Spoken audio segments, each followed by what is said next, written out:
prescient topic of discussion today, especially in our tumultuous news cycles that we have with the federal situation. So, thank you for having me. A special thank you to Sherry Mack and President Steve Richardson. Thank you for having me.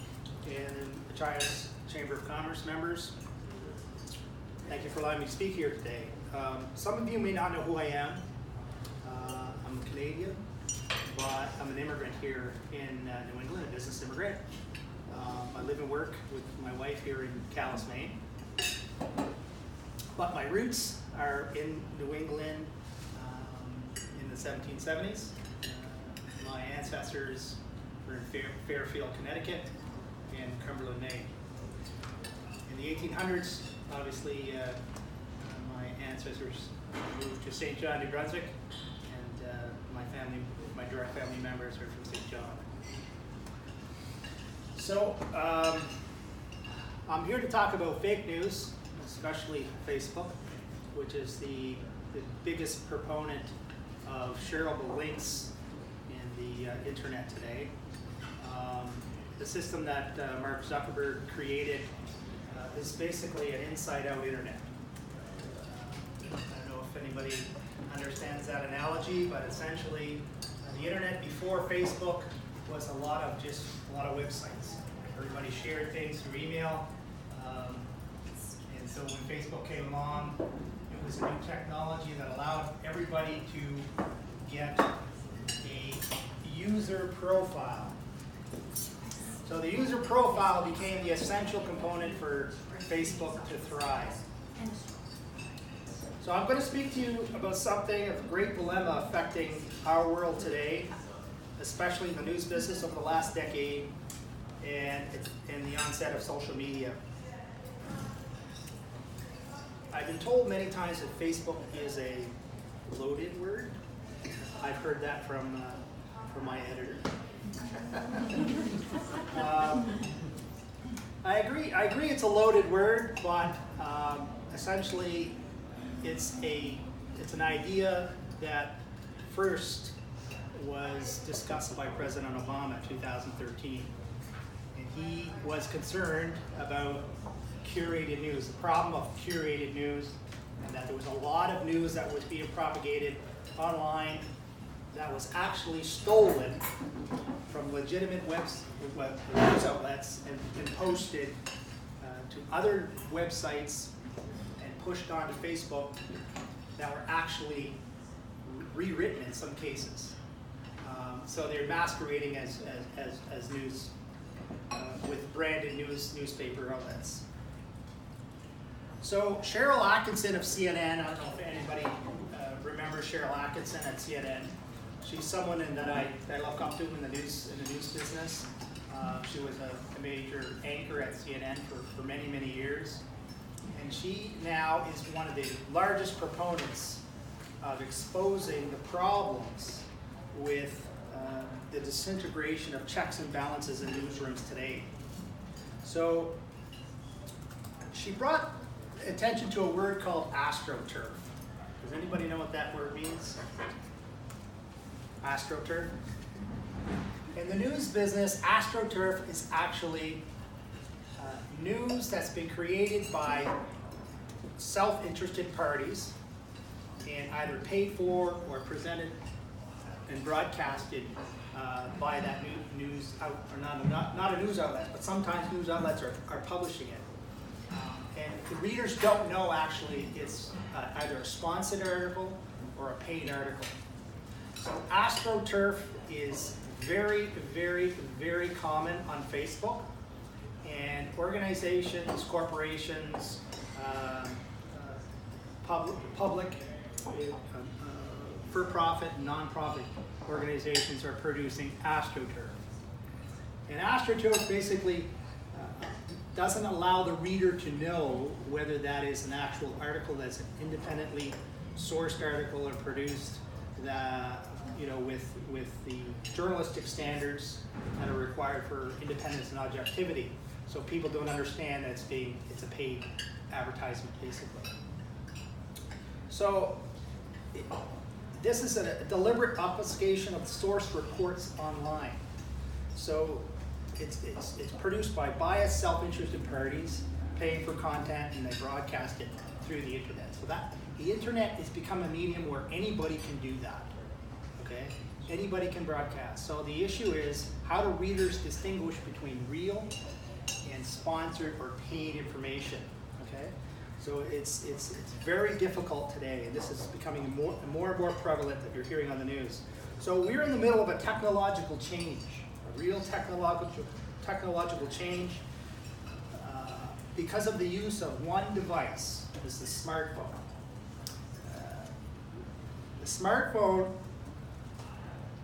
is ubiquitous. Everybody knows that, you've got apps, everybody's got apps, and the sharing of news with just a few clicks. You can share news to thousands of people very easily. Facebook would like you to think that you're sharing to everybody on your friends list, but actually you're not. You're sharing to 10% of your friends list. So there's a little kind of a dirty secret that Facebook did in 2012 when they were trying to figure out their corporate positioning, and they essentially were famous for everybody on your friends list would get your posts. That was the reason why you joined, because it was basically a way people could opt in and hear from you or follow you. And at that time, there was a big difficulty with people getting spam email. So Mark thought, well, maybe this is the way of the future. And so everybody kind of wanted to start following. They got a Facebook account, everybody was following. But in 2012, there was a little switcheroo that occurred. And it was changed so they can actually start charging for posts. So now how they do that, they eliminated the full list of your friends list for getting your posts, and now they have an algorithm that only sends your post to 10% of your friends list, and if it becomes, we're told by Facebook, if it becomes shareable or people share it more, then more people on your list will see it, but they won't tell you that percentage. So it's very questionable of how much news is actually being distributed on Facebook with proper analytical tools in the news business to understand whether it's actually true or not. So in a recent Pew Research poll, the news consumption really still remains with TV. 76% of adults still consume their news on a TV newscast on TV. But of the 18 to 49 demographic, 75% also consume news online. Okay,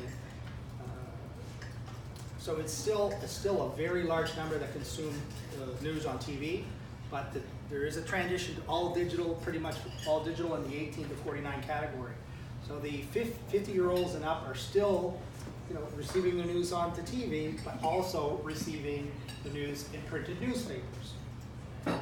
So this is a topic that concerns me as a newspaper publisher, but I like to think of myself as I'm a little bit agnostic in regards to how news is distributed.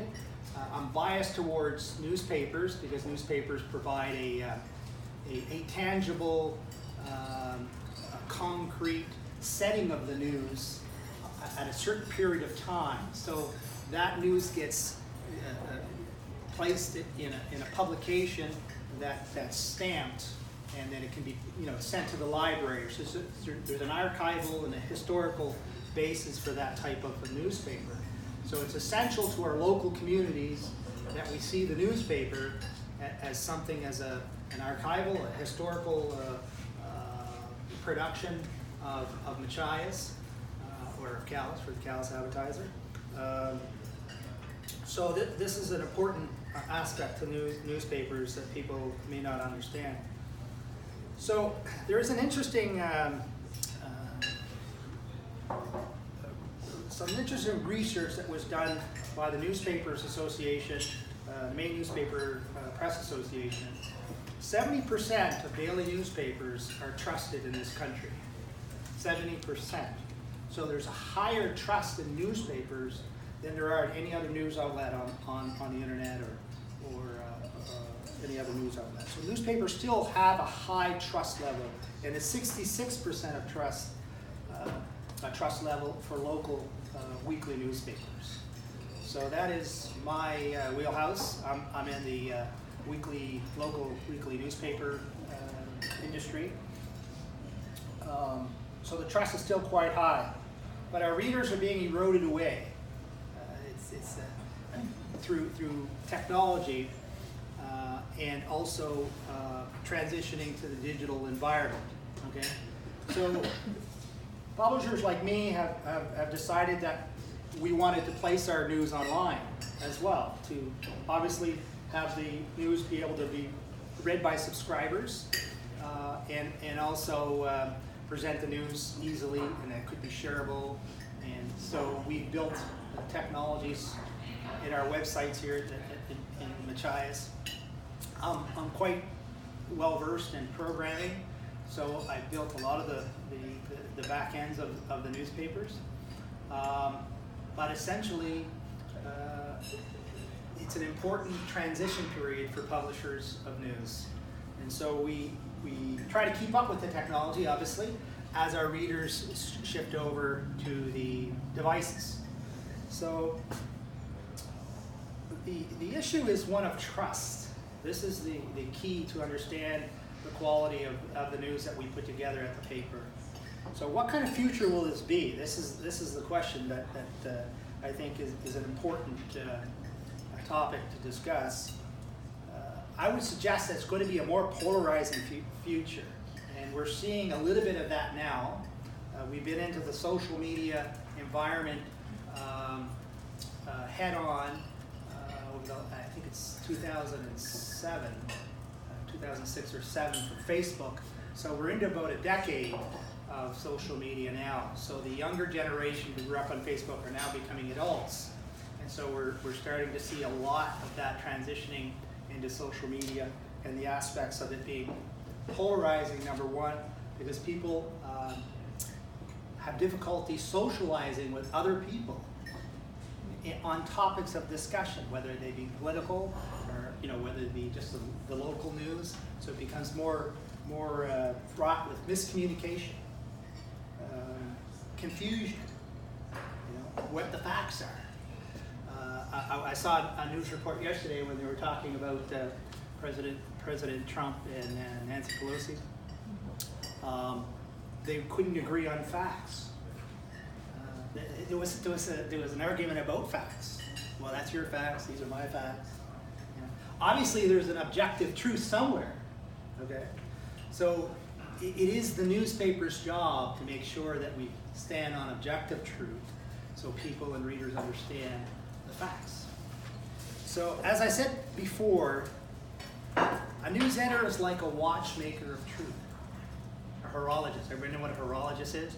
Somebody who builds watches. Some of the best watches in the world are in Switzerland. That's been their bailiwick for 50 years or more, probably 100 years, maybe even longer than that.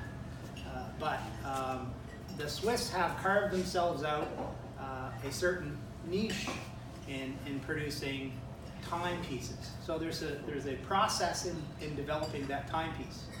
So a newspaper publisher does the same thing. We put all the mechanisms together, all the reporters, all the editors, and we try to curate the news. And we try to make sure that our news is as truthful and as accurate and objective as possible for the readers. So a newspaper is like a precision watch piece. There are many unseen moving parts. So news is like time.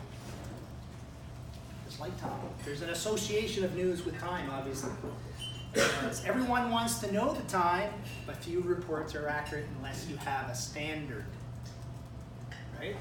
There's still a discussion of who who has the most accurate watch piece today? You know, I think there's some nuclear watch pieces that are probably the most accurate. So the newspaper is a standard. So private capital put to work to establish the truth of the matter affecting our communities is what newspapers are. So that is why it shares constitutional protection under the First Amendment. So buying a newspaper subscription and using the local newspaper for your advertising and promotional needs, okay, may not seem you're reaching the same reach that you get with Facebook if you believe their metrics, okay, and I'll get to that in a minute.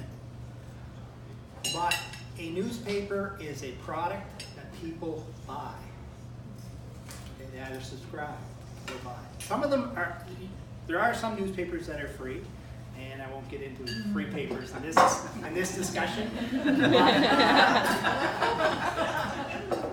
Newspapers that people buy demonstrate a value, an exchange of value. People are actually paying for that newspaper.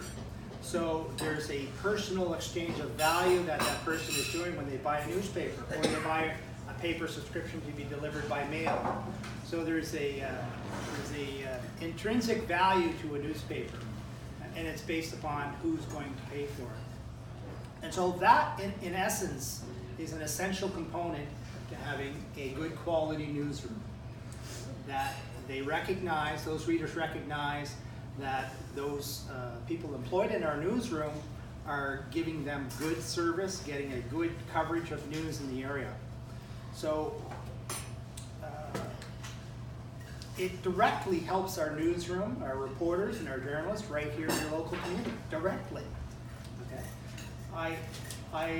I am a supporter of Trump, I'll have to tell you. I really like Trump's attitude in regards to America First, about buying American and buying locally, because economically, the money that circulates within the local community helps jobs, helps people have jobs, and helps produce products right here.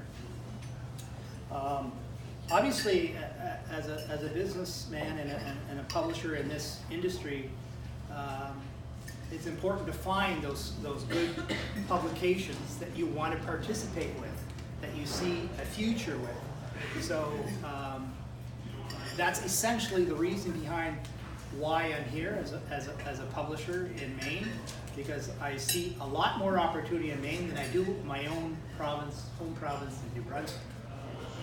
So it's an important aspect of my business analysis to understand where are some of the good publications, old publications that have survivability in this digital transition that we're in right now. So surprisingly, we spent $100,000 in our newsroom for our reporters and our correspondents in Calais and the Chiles to cover the news in Washington County. That's in 2018. So Facebook, on the other hand, doesn't have any reporters. They have no editors, no writers in our community. Zero. The business community might be tempted to advertise solely with them at the expense of traditional newspapers. That's what's happening today. But your ad dollars, you have to remember, go straight up the telephone pole directly to San Jose, California. Okay? That's where it goes. Okay? It's not magic. Okay? The telephone line's right there. That's where the internet is. Okay? Everybody wants to understand what the internet is? It's right there. Whenever you see the telephone poles, fiber optic cables, that's where the internet is. It isn't magic. Okay? That money goes straight up the telephone pole all the way to California, and it leaves Washington County. Okay, so your ad dollars are being spent out of the county, and it's on a perceived understanding that Facebook's advertising is better because it targets more effectively. And I've talked about this earlier. I'm going to get into this now. Only see if you believe the reports that they give you on your reach and how many people are sharing, okay? It all works if those metrics from Facebook are actually true. Okay? If they're untrue, then there's an issue. Okay? It's an issue of honesty, it's an issue of integrity. In Facebook's case, it's actually the opposite. They're untrue. Facebook has been caught numerous times faking metrics and with advertisers, specifically with advertisers. And I'll have this speech on machiasnews.com. I'll have my links here for my sources, so you guys can click on the links and you can actually see that Facebook has been caught fudging their shares, their video plays, their reach numbers with advertisers. One other aspect of Facebook that's becoming very problematic is the issue of bots and malware. That all the hackers understand that, oh, everybody's on Facebook. So there's a rush there too. So we have a lot of bots. I've had to deal with my grandmother, or my mother's actually, not my grandmother's, but my mother's cell phone many times to restart and reset the Android system in it because the hackers have got into the Facebook app. Okay? So Android, by the way, is not as secure as Apple's iOS. Okay?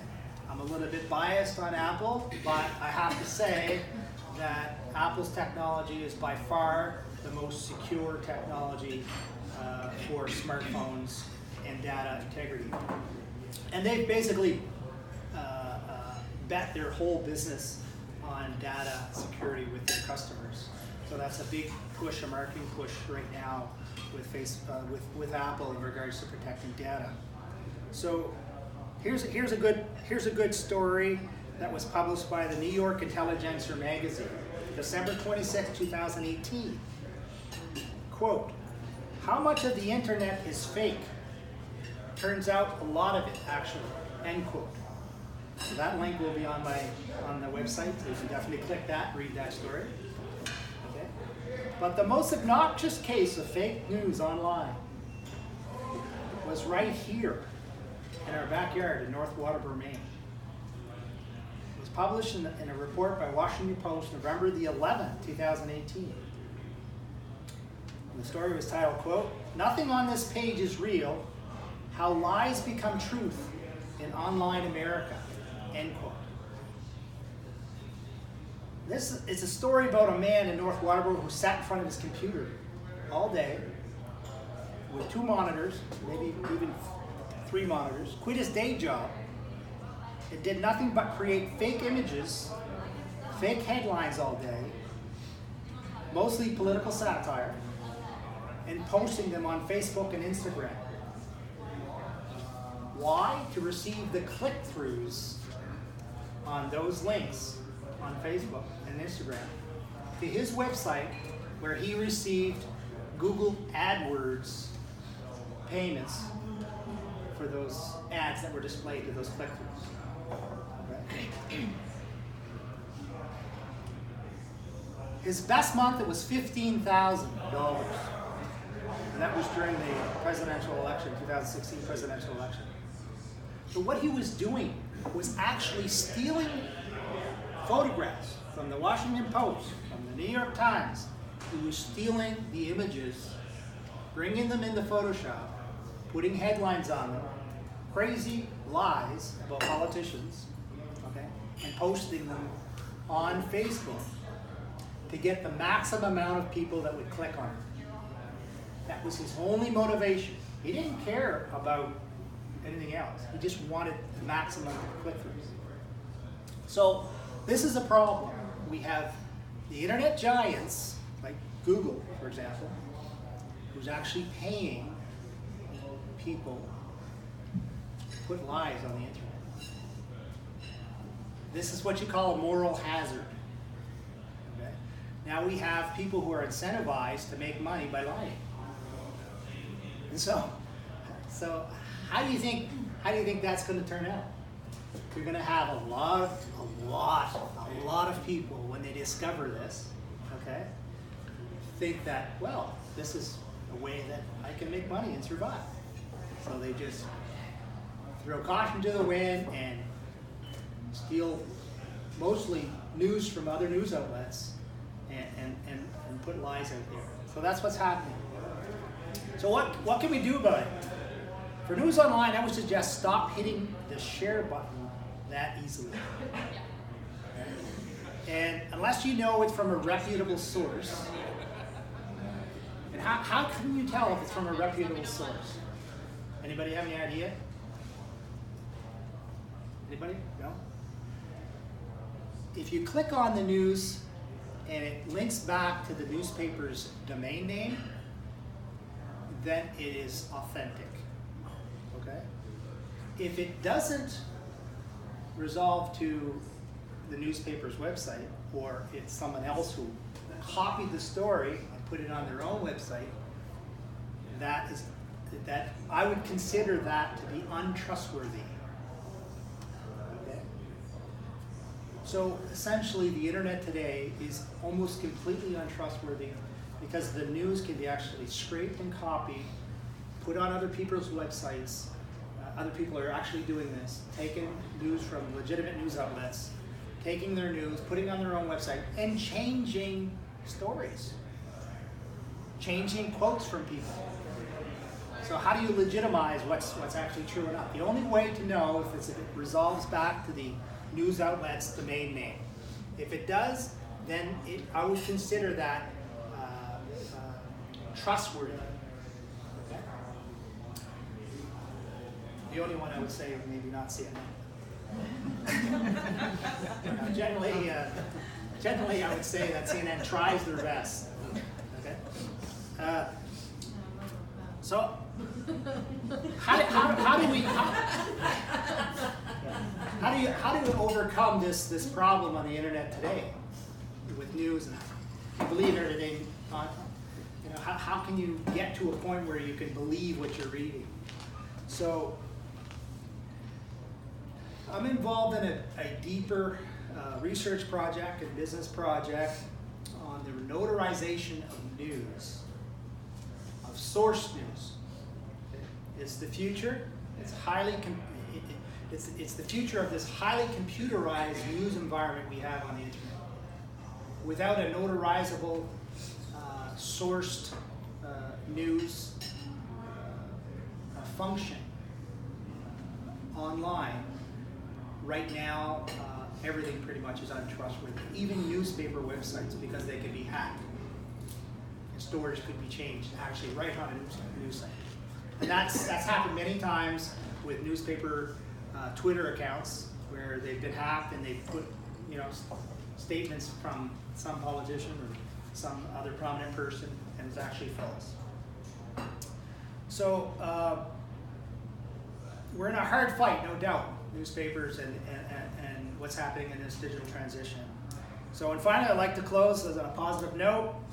Business community here in Machias and down east in Calais have really supported our newspapers, and we're very grateful for the support of the business community.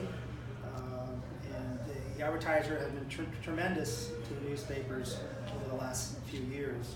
And I'm very grateful for that, for your support, and I hope you continue to see the value in supporting our newsroom. This is really the reason why I'm here to talk today, because the newsroom is the essential component to a successful news operation.